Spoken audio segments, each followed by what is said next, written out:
This conference will now be recorded.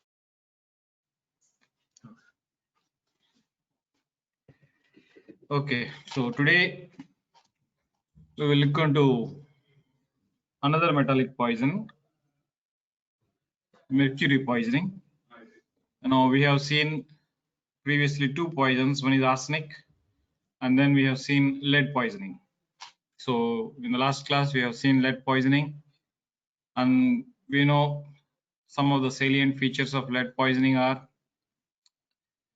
the person will have the basophilic stippling, and we know that the lead is deposited in the bones and mostly in the growing ends of the bones, and then it interferes in the synthesis of hemoglobin and heme synthesis. So because of that, the RBCs will have basophilic stippling. This is a very important feature for identification of lead poisoning. And then the person will have a pallor, and he can have anemia, he will have abdominal pain.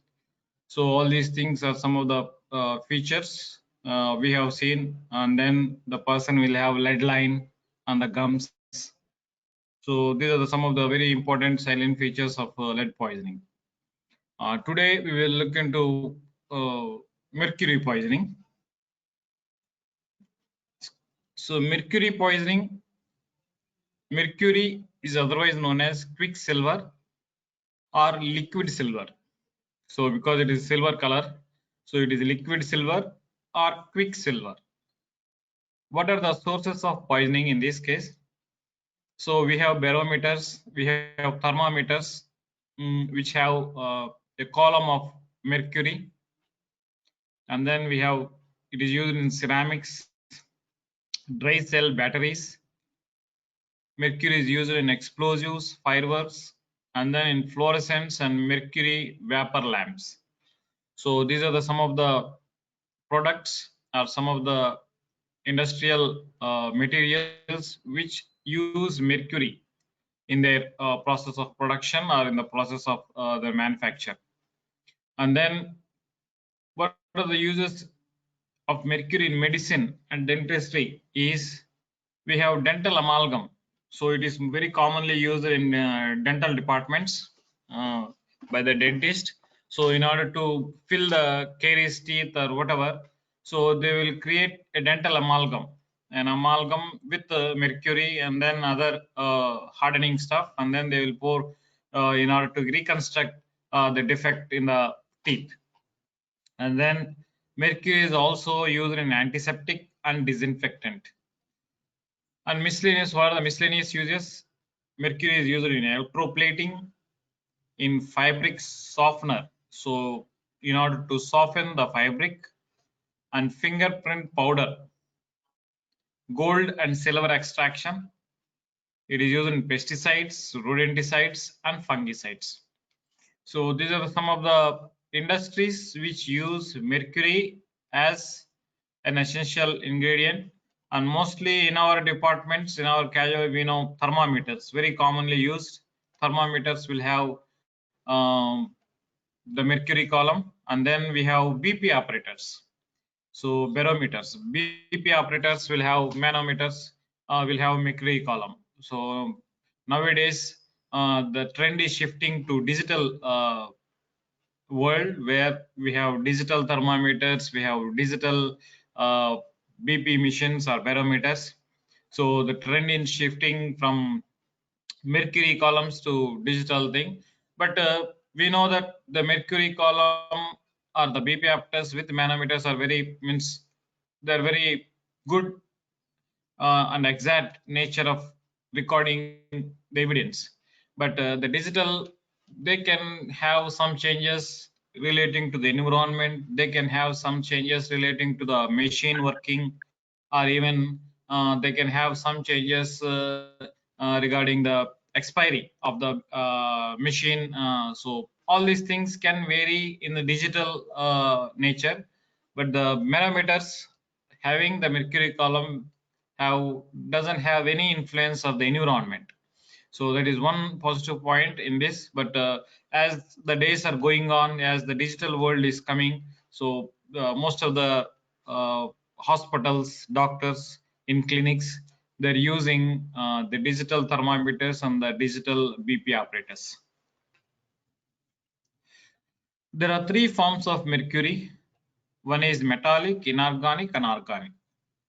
Metallic, otherwise called as elemental mercury, inorganic mercury, and then organic. So metallic or elemental, inorganic and organic. So metallic, it is a silvery liquid which vaporizes at room temperature, and these vapors are toxic vapors which are known as mercury.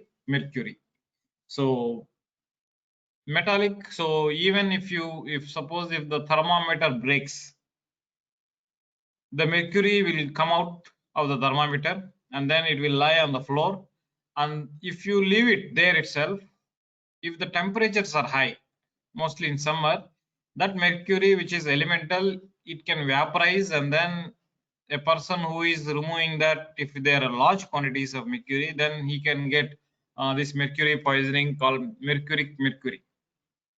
And one more thing is inorganic mercury, which are salts such as mercuric chloride, mercuric sulfide, and mercurous chloride. So mercuric chloride and mercurous chloride, and then mercuric sulfide. Inorganic mercury, there are salts. And then organic mercury, it is more toxic. Examples are ethyl mercury, methyl mercury, and then phenyl mercury. So three forms of mercury: elemental or metallic, inorganic, and organic. Inorganic, examples of mercuric chloride, mercurous chloride, and mercuric sulfide. Organic, examples of ethyl mercury, methyl, and phenyl mercury. Organic mercury compounds are more toxic compounds than the rest of things. And then we have mercuric metallic mercury, where it vaporizes at room temperature or even at high temperature, and then they can cause poisoning with mercury called mercuric mercury. What are the toxicokinetics? After inhalation, what does the mercury do to the body, or what is it going to do is, after inhalation, the elemental, so our metallic mercury, is readily absorbed through the alveolar membrane and it enters the bloodstream. It is by inhalation method. By second one, by ingestion method, it is absorbed slowly, and then mercury is rapidly converted to mercuric ions in the blood, which leads to renal tubular damage during excretion. So there is renal tubular damage. Renal tubules are affected by the mercuric ions that are absorbed through the blood and through inhalation. So mercury can be inhaled, and then it can be easily absorbed through the alveolar membranes into the blood, and then it can be ingested through the stomach and the GIT, but the absorption is slow, and then these are converted into mercuric ions, which causes damage to renal tubules of the kidneys, which damage during excretion. And then what are the effects of CNS? Mercury has a direct toxic effect on both cerebellum, temporal lobes, basal ganglion, and then corpus callosum. So cerebellum is affected, small brains, cerebellum, and then temporal lobes, basal ganglia, and then corpus callosum. Both organic and inorganic mercury can be absorbed through intact skin. So almost all the routes of absorption is present, both inhalation, ingestion, and then absorption to the skin is there in mercury poisoning. So the main method of damage is to the kidney by renal tubular damage by the mercuric ions, which are absorbed through the skin or through inhalation or through mouth. So organic mercury poisoning, you can see here, it is an acute poisoning. It is mostly due to ingestion of or exposure to pesticides by the farmers, mostly rodenticides in homes, and then fish contaminated with methyl mercury. This is very important, methyl mercury, where we have known the organic is methyl, ethyl, and then phenyl mercury. These are the products of some industrial manufacturing companies where these waste products are released into the water nearby sea or nearby river, and then whenever the fish try to eat these products, and then whenever human beings try to eat these fish which are already eaten the methyl mercury products, then the humans can get a disease known as Minamata disease, which is very common. It is very common means in the history wise, in Japan it has occurred. So we will see what is that. What this organic mercury poisoning will do to CNS is it will produce dysarthria. There is ataxia. The person has a problem in walking. A person will have problem in articulation, in talking. Paresthesias, there can be tingling, numbness of the feet or hands. Neuropathies can be there. There can be some radial nerve neuropathies or whatever, long nerve neuropathies. And then diminished auditory and visual acuity. So these are some of the toxicities, CNS toxicities seen in organic mercury poisoning. And then what is this Minamata disease? It is a type of organic mercurial poisoning due to eating of fish poisoned by mercury. This occurred as a disaster disease in Japan in 1956 by eating fish contaminated from Minamata Bay. Minamata Bay is a place in Japan, and then it is a place where the industries used to dump their products, mostly the methyl mercury and ethyl mercury and the phenyl mercury, into the sea. And then whenever the fish try to eat these products, and then in turn humans are eating these fish which are already poisoned with this methyl mercury, they will get a disease called as Minamata disease, which has a disastrous effect in Japan in the history in 1956. Organic mercury poisoning. So in this, poisoning is mainly due to ingestion. There are two phases, gastrointestinal phase and then nephrotic phase. Whereas in case of organic mercury poisoning, mostly the CNS symptoms or CNS toxicity will prevail. Whereas in case of organic mercury, the GIT symptoms and then the renal symptoms will prevail. And then you can see in GIT symptoms, inorganic salts are the potent GI irritants. The patient can have erosions of the esophagus, stomach, small and large bowel. The person can have hematemesis, vomiting of the blood, and then he can have bloody diarrhea, and then he can die of shock, mostly hemorrhagic shock in severe cases because of the loss of blood. So inorganic mercury, as it is an irritant, it corrodes, it erodes the mucous membranes of the esophagus, stomach, and bowels, leading to hematemesis, vomiting of the blood, and then bloody diarrhea.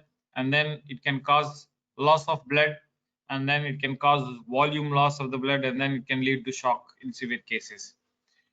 Nephrotoxicity, we have already known one point that the mercury ions, they damage renal tubules, and then the most common damage is ATC, acute tubular necrosis, ATN, acute tubular necrosis, which leads to further acute renal failure, and then potentially it leads to chronic renal failure in patients who are surviving this inorganic mercury poisoning. Suppose if the dosage or the fatal dose is very much less in this case, so the patients can survive with minor problems, and then they can land into chronic renal failure. So nephrotoxicity, metallic ions, mercury ions will cause ATN, acute tubular necrosis, and then acute, which leads to further into acute renal failure. So organic mercury poisoning, CNS toxicity prevails. Inorganic mercury poisoning, GAT symptoms and then kidney symptoms will prevail. And then next one, chronic mercury poisoning. Chronic mercury poisoning is very important. It has been asked in examinations as a 4 marks and very commonly as 2 marks. Other name for this chronic mercury poisoning is hydrargism. Hydrargism. Hydrargism. Chronic mercury poisoning, otherwise known as hydrargism. So, and what is the etiology of this chronic mercury poisoning? We know that it is only industrial workers. Continuous accidental absorption of mercury by the industrial workers. Continuous accidental absorption of mercury by the industrial workers. And then excessive use of therapeutic agents which contain mercury products. We know that it is used in antiseptic and anti disinfectants. So excessive use of these can cause again chronic mercury poisoning. And then it is used in the pesticides and rodenticides, and mostly the farmers are affected by this chronic mercury poisoning, who are exposed for a prolonged time and for a prolonged period. So what are the signs and symptoms of this chronic mercury poisoning? Number 1, salivation. Number 2, there is inflammation of gums with a blue line. Number 3, there can be sore throat. Number 4, loosening of the teeth can be seen. GI disturbances can be seen. Anemia, and then chronic inflammation of the kidney.